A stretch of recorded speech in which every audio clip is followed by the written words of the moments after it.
आदमी का हाथ रेत में बुरी तरह फंस गया था। जितना भी जोर लगाता बाहर नहीं निकाल पा रहा था। उसने झट से मिर्च वाला पानी निकाला और हाथ पर छिड़क दिया। तभी राक्षस ने उसे छोड़ दिया। हे भगवान! उसकी आधी बांह ही बची थी। दर्द से कराहता हुआ वह जमीन पर गिर पड़ा और कुछ ही पल में पूरी तरह रेत ने उसे निगल लिया। अब कोई उम्मीद नहीं बची थी। दाइशी ने शांति से मिर्च वाला पानी उठा लिया। मिशितु ने सोचा कि कपड़ा भिगोकर पैरों पर बांध लेगा और बाहर जाकर मदद लाएगा, लेकिन हकीकत बहुत कड़वी थी। साथी ने कपड़ा फेंका और जैसे ही वह ढीला हुआ, मिशितु गिर पड़ा। राक्षस ने तुरंत अपने अनगिनत हाथ फैलाए और एक चीख के साथ उसे निगल गया। वहां बस खून का एक तालाब रह गया। बाकी लोग डर से कांप उठे। उन्हें समझ आ गया कि रेत में आदमखोर राक्षस छुपा है, जो किसी भी इंसान को खींचकर निगल जाता है। दाइशी के सारे दोस्त रेत में समा गए। उसने तय किया कि अब वह खुद को बचाएगा। कपड़े के सहारे वह गाड़ी तक पहुंच गया। जाते जाते उसने लूसी को थप्पड़ मारा, जैसे कोई सबक सिखा रहा हो कि उसने अपने बॉयफ्रेंड के साथ सोकर गलती की थी।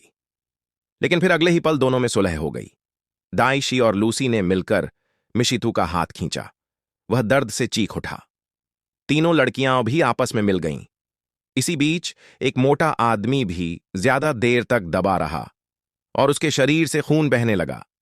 खून की गंध ने राक्षस को खींच लिया। अब दाइशी और लूसी कपड़े का सहारा लेकर धीरे धीरे योनि की तरफ बढ़े। लूसी सफलतापूर्वक योनि तक पहुंच गई, लेकिन मिशितु का जख्मी हाथ राक्षस को अपनी ओर खींच लाया। लूसी ने अपने पैर कसकर बांध लिए और पुलिस की तरफ दौड़ पड़ी। शुक्र है वह सफल रही, मगर मोटे आदमी की हालत खराब थी। राक्षस ने उस पर पागलों की तरह हमला किया। उसके शरीर को चीरने लगा। उसका मुंह खून से भर गया और मौत की चीखें गूंजने लगीं। दाइशी और लूसी कुछ नहीं कर पाए, बस देखते रहे। राक्षस ने अपने तेज पंजों से उसे पल भर में रेत के नीचे खींच लिया। लगता था अब वह और भी ताकतवर हो गया है। लूसी दुख से बेहोश हो गई। रात में दाइशी ने उसे जगाया। लूसी को एक नाव मिली और उसने दाइशी को थमा दी। दाइशी ने पहले योनि को गाड़ी में बिठाया, फिर खुद भी बैठा।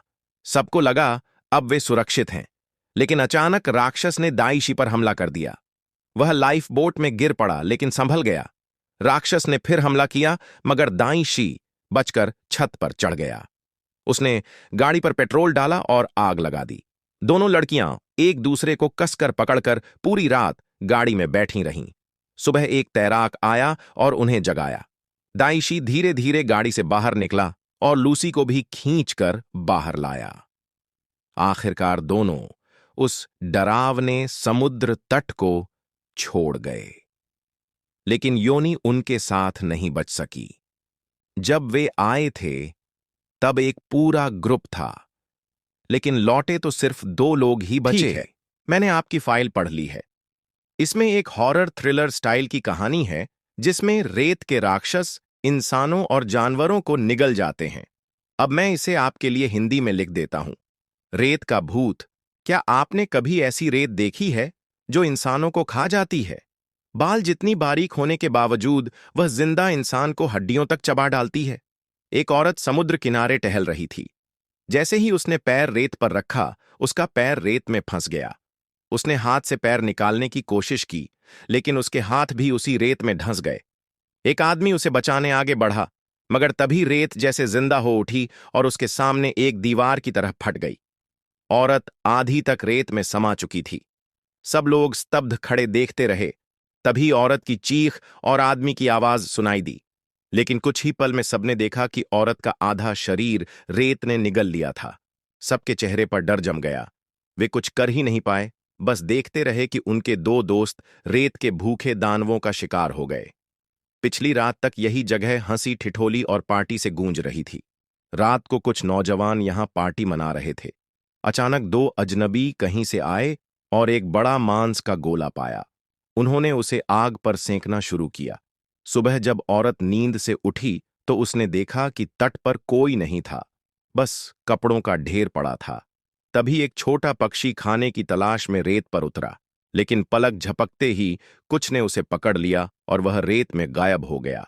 औरत ने अपनी आंखों से देखा था। उसने दोस्तों को चेतावनी दी कि रेत को मत छुओ, मगर बहुत देर हो चुकी थी। अब सब कार में बंद होकर बैठे थे, बाहर जाने की हिम्मत किसी में नहीं थी। औरत ने सावधानी से रेत को हाथ लगाया और अचानक अजीब दृश्य देखने को मिला। रेत की सतह पर असंख्य बारीक बाल जैसी सूंडियां हिलने लगीं। यही वे दानव थे जो पूरे इंसान को चबा सकते थे।